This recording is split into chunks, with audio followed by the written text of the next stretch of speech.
Assalamualaikum warahmatullahi wabarakatuh. Waalaikumsalam warahmatullahi wabarakatuh. Kembali lagi di podcast Sharing Alumni bersama saya Musa Bertado sebagai host. Hari ini kita punya tamu yang sangat spesial. Alumni terbaik dari Angkatan 1, Kanoval Rusda Santosa. Gimana kabarnya? Udah lama nih kita nggak ketemu, nggak main. Ya, udah lama ya. Alhamdulillah sih sehat. Sehat, alhamdulillah. Lu gimana? Ya, alhamdulillah sehat. Ya, pandemi Di rumah aja ya. di rumah aja. Kalau boleh tahu sekarang sibuknya apa sih? Sekarang sih lagi siap-siapin kuliah, soalnya bulan depan Agustus sudah mulai masuk kuliah. Tanggal berapa tuh? Kalau boleh tahu? Agustus tanggal 4. Ya, habis bulan lagi berarti ya.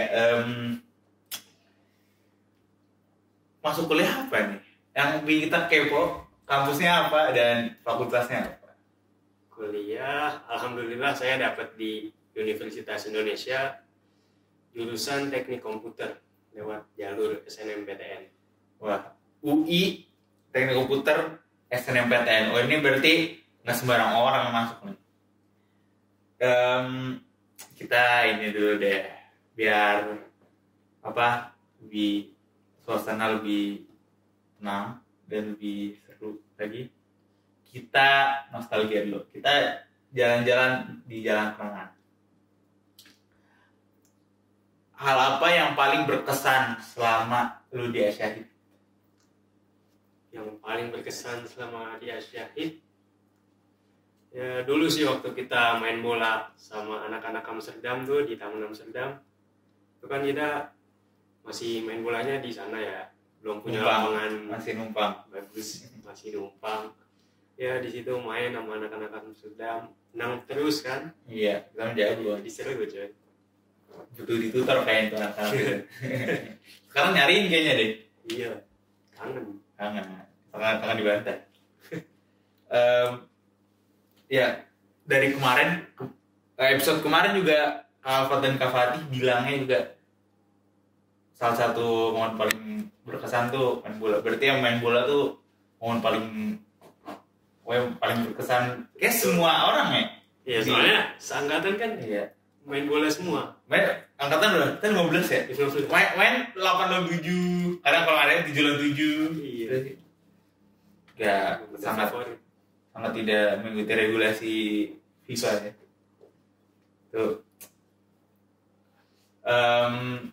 Yang kita ketahui, bukan kita ketahui, emang faktanya, Kanoval itu hafiz pertama di Asyahid. Jadi yang kayak ini kewajiban sih nanya, tips and triknya gimana sih? Jadi bisa kayak sekarang udah hafiz. Tips and trik.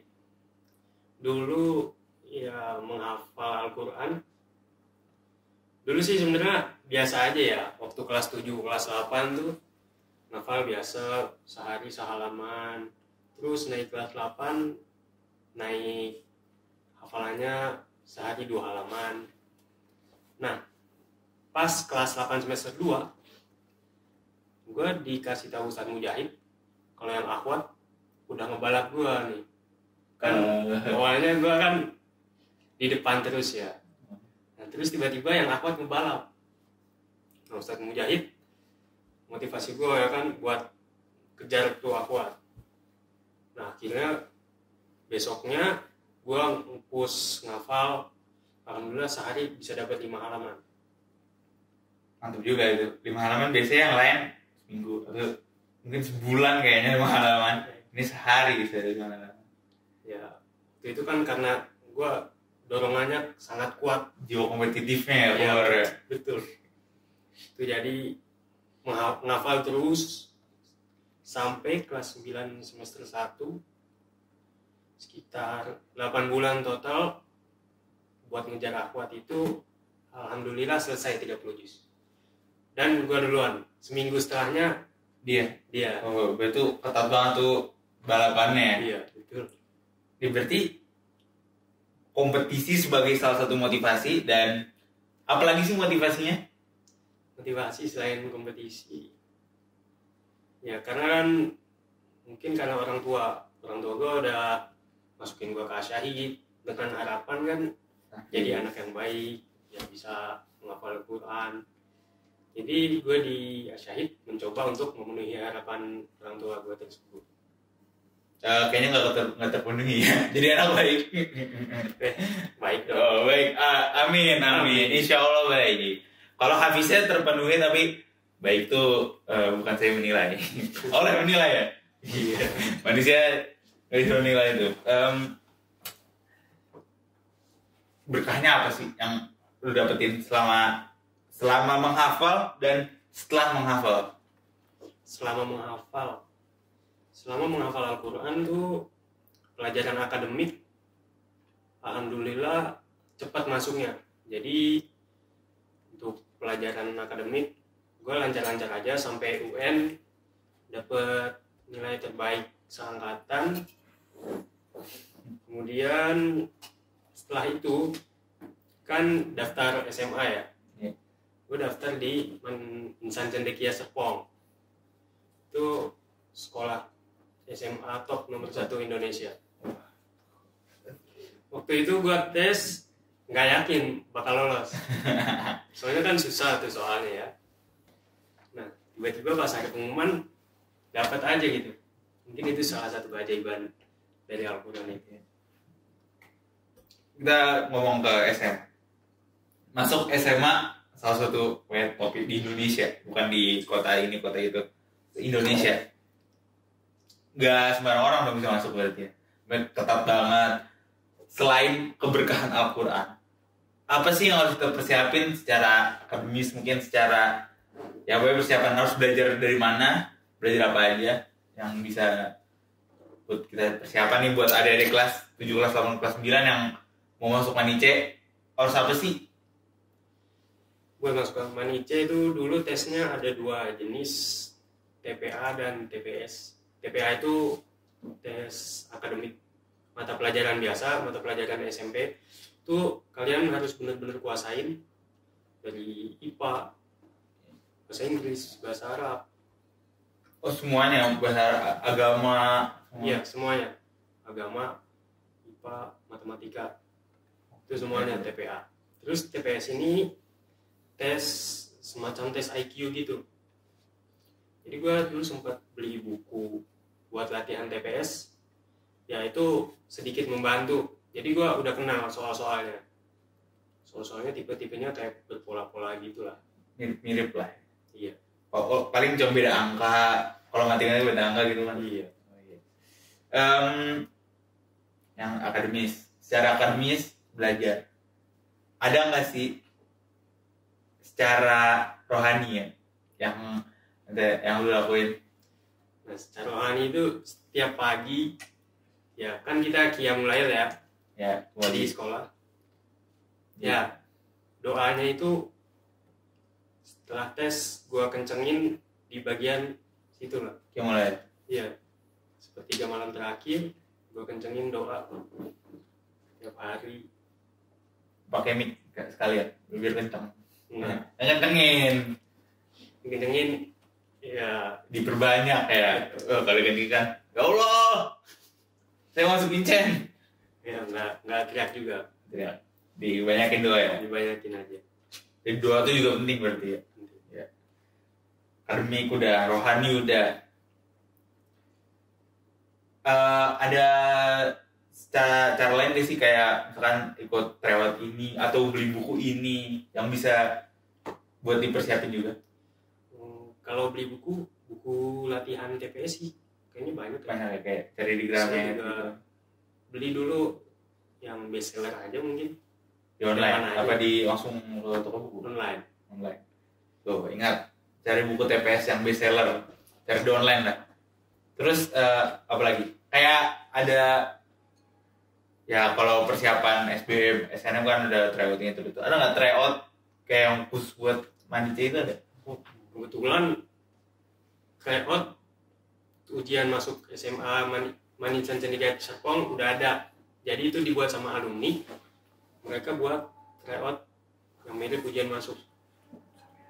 Nanti mungkin linknya gua kasih di bawah ya.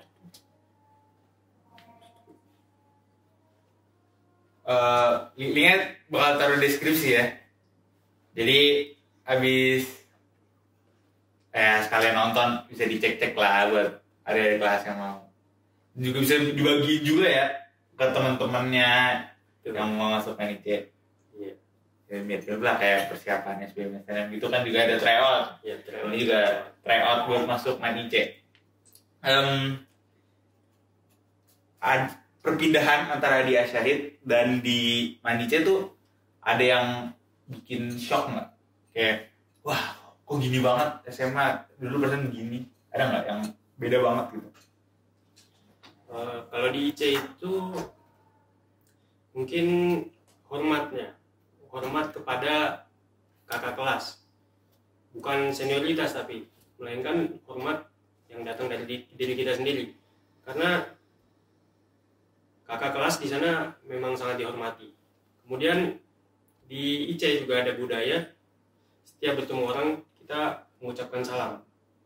Jadi kalau papasan di jalan, assalamualaikum Mbak. Tapi agak susah sih kalau kita dulu ya. Bukan kultur shock. Masalahnya kita nggak bayar kelas dulu gitu. Kita angkatan pertama nggak ada kakak kelasnya. Nah selain ke kelas, ke semua orang, mau petugas kebersihan, guru, ke teman seangkatan juga semuanya disalamin. Jadi itu mungkin salah satu budaya yang bisa ditiru oleh Asyahid. Salam kan ya kayak mempererat tali persaudaraan ya, biar makin solid gak pecah-pecah. Udah SMA, sekarang kuliah. Apa yang lu persiapin buat bisa dapet UI jalur SNMPTN? Nah yang pertama itu dari awal SMA bapak gua udah ngewanti-wanti, kamu dari kelas 1, dari semester 1 usahain nilainya bagus, semua nilainya dibagusin, terutama yang pelajaran peminatan, Contohnya kayak matematika, fisika, kimia, karena dulu gue jurusan IPA. Nah jadi setiap semester itu nilainya harus bagus. Sampai kelas 12 alhamdulillah gue dapet rata-rata di ranking 21 di MANIC ranking 21. MANIC, karena persaingannya ketat juga di MANIC. Gue dulu kan dari Asyahid, pas gue keterima di IC, gue udah bertekad pengen ranking 1 di IC juga. Itu Tapi ternyata agak sulit ya. Sulit karena saingannya ketat. Ranking 21 itu tuh udah ngalahin angkatan kita juara 15. Iya. Susah bang. MANIC tuh berapa orang sih satu angkatan? Satu angkatan 140 orang. 140. Semuanya 140 orang terpilih ya jadi ya. Iya. Itu pintar-pintar semua. Semua kayak balapan. Bisa bilang semuanya ini ya, bisa bilang semuanya setara. Iya. Kok pasti yang terpintar dari sekolah ini semua digabungin kan? Susah banget. Iya. Itu rata-ratanya juga beda-beda tipis aja. Berarti kayak -1 aja udah turunnya bisa berapa ranking gitu. Iya. Itu hadis juga ya. Kalau peringkat 1 itu rata-rata berapa? Peringkat 1 91. Kalau lu berapa? Gue 87. Tuh, beda 4 udah beda 20 ranking. Itu nggak main-main itu. Iya. Gak bisa tidur waktu belajar kayaknya. Tiap poin tuh penting banget pokoknya. Kalau di MANIC tuh main kan, kalau di Asyid aturannya poin. Itu di MANIC main. Kalau di MANIC yang ngurus peraturan gitu OSIS. Jadi pakai sama sih sistemnya, bisa surat SP gitu. SP4 dikeluarkan pakai poin juga. Poin yang mirip-mirip berarti ya? Ya, tapi kalau yang kecil-kecil poinnya bisa dibayar pakai keliling lapangan 1 poin. Bisa. Iya. Itu yang kecil-kecil aja tapi kayaknya yang bandel tuh berotot kayaknya kakinya. Keliling mulu. Banyak yang bandel sih.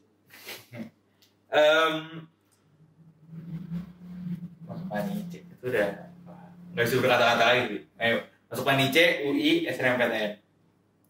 Udah. Wow. Jadi kedepannya mau gimana?